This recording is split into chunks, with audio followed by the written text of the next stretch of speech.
Então, Desculpa, Renato. Desculpa mesmo, Sem viu? problema. Não, mas a gente para aqui, não tem problema. então os socialistas sempre ficam muito nessa coisa do subjetivo, sempre nunca conseguiu aplicar o que Marx realmente falou, tanto que houve revisionistas, né, em todas as... Desde da obra de Marx original, houve vários revisionistas, não, vamos tirar isso aqui, vamos tirar dali.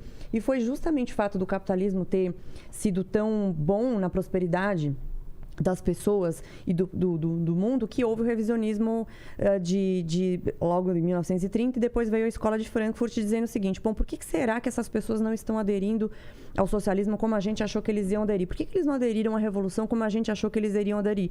Porque eles estavam inseridos dentro do capitalismo, aumentando a sua renda. O capitalismo ali ocidental, americano, que é muito fundamentado nessas bases morais. Eles vêm muito a própria Constituição vem com esses valores judaico-cristãos, e eles são bastante importantes para essa noção de moral, que é muito importante para toda a estruturação da história, tanto que a China não tem isso, né? Acaba, inclusive, com a religião, acha que é uma porcaria, e eu sou agnóstica, inclusive, falando isso, mas profana templos, proíbe símbolos sagrados, proíbe livros, etc., como já fizeram e ainda continuam fazendo. Mas o ponto sempre há essa coisa de tipo assim, nunca a gente aplicou e etc. E aí é sempre muito subjetivo.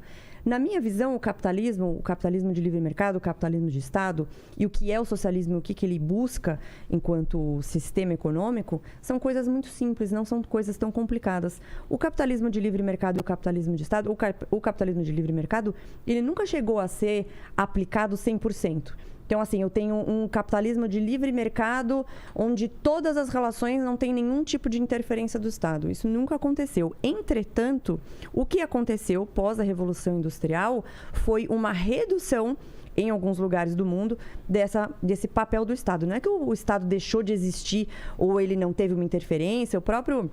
Tem uma história que é muito legal, que foi quando começaram a aparecer os primeiros carros motorizados. E durante um tempo, na Inglaterra, eles passaram uma lei chamada Red Flag Act, que era um lobby do pessoal que fazia charretes, para que tivesse que ter uma pessoa na frente do carro com uma bandeirinha vermelha, para que eles não atingissem a mesma velocidade dos cavalos. Então, isso atrasou um pouquinho essa mudança. É normal, né, quando você tem uma evolução de tecnologia.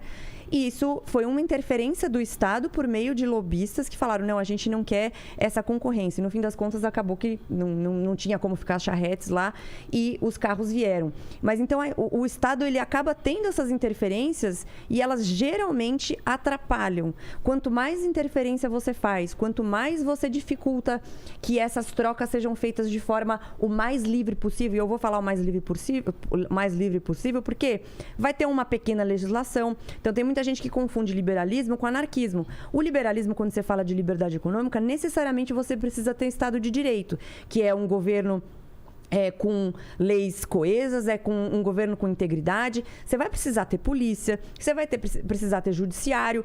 Então, isso é uma interferência do Estado. Quando você tem um contrato e você quer fazer o enforcement daquele contrato que foi determinado de acordo com as leis. Se o cara tem um crime, ele matou alguém, ele estuprou alguém, ele cometeu algum tipo de violência, ele roubou, tem que ter uma lei que fale qual é a punição que ele tem. Então, isso faz parte de toda essa estruturação do Estado. Só que o Estado, ele deve ser o menor possível, não inexistente. O menor possível no sentido de que, se ele não atrapalhar, se ele não ficar muito nas costas, se ele não for muito custoso. Então, no Brasil, a gente tem um capitalismo de Estado em que a gente sustenta não sei quantos senadores, não sei quantos deputados, auxílio moradia, auxílio aquilo. O cara pequeno lá na ponta, os impostos deles, os nossos impostos, independentemente de qual renda você tenha, está sustentando privilégios dessas pessoas. Será que, se a gente diminuísse esse tamanho do Estado, e isso vale em todos os sentidos, vale no tamanho da legislação trabalhista, vale no tamanho que é a máquina pública, será que as pessoas, e isso tem justamente os dados, quando você olha para o próprio Estados Unidos, você não quis falar dos países menores, então tem Suíça, tem Luxemburgo, tem Estônia, tem vários países muito ricos e que tem... Não são paraíso fiscal. O Suíça não é paraíso fiscal, os Estados Unidos não é paraíso fiscal, Estônia não é paraíso fiscal. Paraíso fiscal tem vários, mas não são esses os casos. Aqui acabou o tempo, como vocês querem fazer? Não, pode eu continuar, ainda tenho Renato. um pouco mais, né? Pode continuar, Acho que Renato. eu tenho uns 2 minutos, Tá. pelo menos. Então, quando você olha que os Estados Unidos, eles tiveram uma Constituição Constituição bastante coisa. Então, eu não sei o teor dessas cartas do Alexander Hamilton que você falou. Mas a Constituição... essas cartas, essas que você falou especificamente, não. Desse livro, eu estou dizendo. Não, mas essa é a obra do Alexander Hamilton. Não, mas eu não li o relatório das manufaturas é a obra do Alexander Hamilton. O que eu li foi o que eu vi do documentário, inclusive viu agora como chama, o musical Hamilton nos Estados Unidos, é justamente da formação dos pais fundadores, não só do Hamilton, como dos outros, do Adams, do Thomas Jefferson, etc., na formação da Constituição Americana. E a formação da Constituição Americana, ela é pró-liberdade, ela é pró-cidadão, ela é feita, eu não sei se foi o John Adams ou o Thomas Jefferson que falou isso, ela é para fazer essa restrição da quantidade de vezes e de quanto o governo pode interferir na sua vida.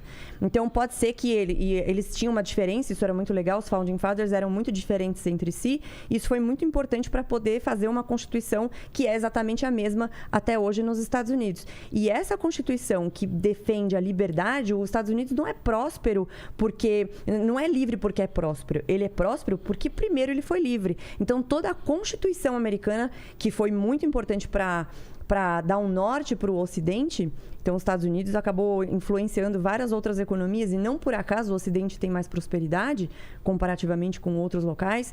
Então a China mesmo demorou muito tempo para se industrializar e só quando o Deng Xiaoping percebeu que precisava de um pouco de capitalismo é que a China começou a ter algum tipo de prosperidade e não muita, né, comparado com outros lugares, mas que começou a ter um pouco mais de sair as pessoas da pobreza, industrializar um pouco mais, mas enquanto estava lá no modelo comunista socialista do Mao, de revolução cultural, de coletivização das fazendas, etc., foi o caos e milhares de pessoas morreram. Isso aconteceu na União Soviética, aconteceu na China e agora, com a Agenda 2030, de novo, interferência do Estado, não são os fazendeiros e nem as pessoas querendo isso. Na Agenda 2030, o que eles querem?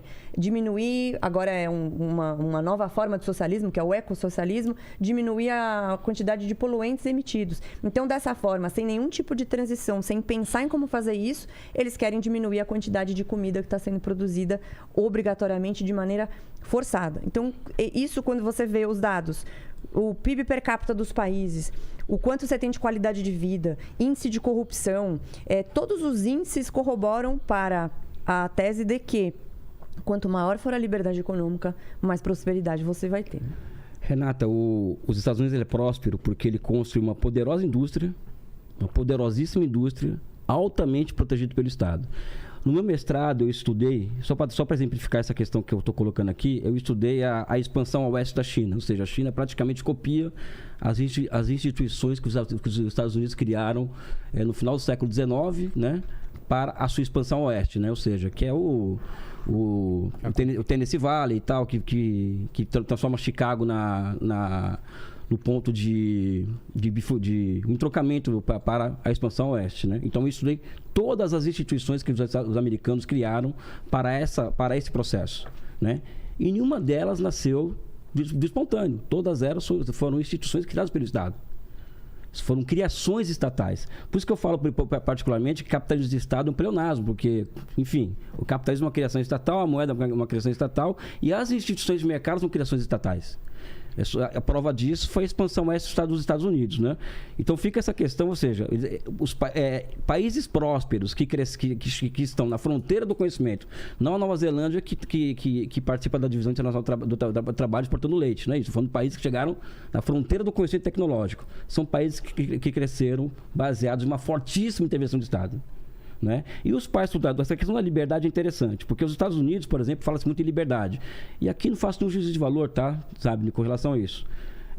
Eu acho que esse conceito de liberdade que eles vendem, por exemplo, né? Primeiro que os 10 primeiros presidentes americanos eram senhores escravos, ou seja, o que já coloca em questão esse conceito de liberdade. Ou seja, né? Então, o liberalismo nasce e tal, e eram cidadãos livres e tal. Só que, como Marx dizia, né? Na Inglaterra, ele era um lorde, né? Ou seja, um liberal é um lorde na Inglaterra, mas nas colônias é um bárbaro, né? Ou seja, é impossível também não ligar a evolução do capitalismo mundial. Eu falo isso, Renato, sem nenhum juízo de valor. Ou seja, eu sou um cientista social. Eu não tenho religião, eu não tenho, como eu disse para você, não tem preto, não tem branco, não tem gato, não tem cachorro. Para mim é processo histórico. Não tem como desligar o processo de construção do capitalismo sem o escravismo no Brasil, sem a colonização, o saque na África, ou seja, o saqueio à África, inclusive, por exemplo, a destruição. As pessoas falam tanto de empreendedorismo, que é uma coisa interessante, né? A Índia, por exemplo, é um país que tem como característica histórica, isso no século XVIII, XIX, milhares de pequenas tecelagens, né? E a Inglaterra foi colonizar a Índia. O que eles fizeram com essas pequenas tecelagens? Destruíram todas essas pequenas tecelagens. E hoje eles fazem propaganda de coach, de empreendedorismo, mas se você for olhar a história do capitalismo, é a história da destruição das pequenas manufaturas na periferia do capitalismo. Ou seja, o processo de colonização é um processo violentíssimo em que essas iniciativas empreendedoras, como na Índia, assim como na China, antes da ocupação japonesa, foram destruídas. Por quê? Porque existia um excesso de produção na Inglaterra, não é? E que tinha que se desembocar em algum lugar. E foi na Índia, ou seja, eram lords na Inglaterra, os liberais, né? Os 10 presidentes americanos eram senhores escravos, mas na periferia eram bárbaros, né? É só você ver Thomas Hobbes, ou seja, a história do colonialismo europeu e americano pelo mundo é uma história de horror. Né? Eu falo isso aqui sem nem juízo de valor. Com relação ao tamanho de Estado, eu sugiro o seguinte: faça uma seleção de países. O meu parâmetro é esse: o seu é de liberdade econômica, eu respeito, e cada um tem a sua forma de chegar ao mundo. Eu só não levo sério Nova Zelândia, porque Nova Zelândia exporta leite, né? Ou seja, não é nada no mundo, né? A Austrália exporta ferro e mais alguma coisa para a China, ou seja, eu estou falando de países. Aliás, é o capitalismo que eu quero para o Brasil, inclusive, né? Aliás, eu nem exijo para o Brasil o socialismo. Eu exijo um capitalismo como o da Alemanha, por exemplo, né? Com poderosíssimas empresas oligopólicas, com 8 bancos estatais de desenvolvimento na Alemanha e com um Estado capaz de criar fortes redes de proteção às suas empresas. É a Alemanha. Isso daí não é nem a China, Coreia. Mas e só para terminar esse raciocínio. Veja, o Estado brasileiro ele é muito inchado. Eu peço para fazer a seguinte comparação. Veja os gastos públicos em relação ao PIB do Brasil e dos outros países do G20. Ali você vai ver o tamanho do Estado brasileiro.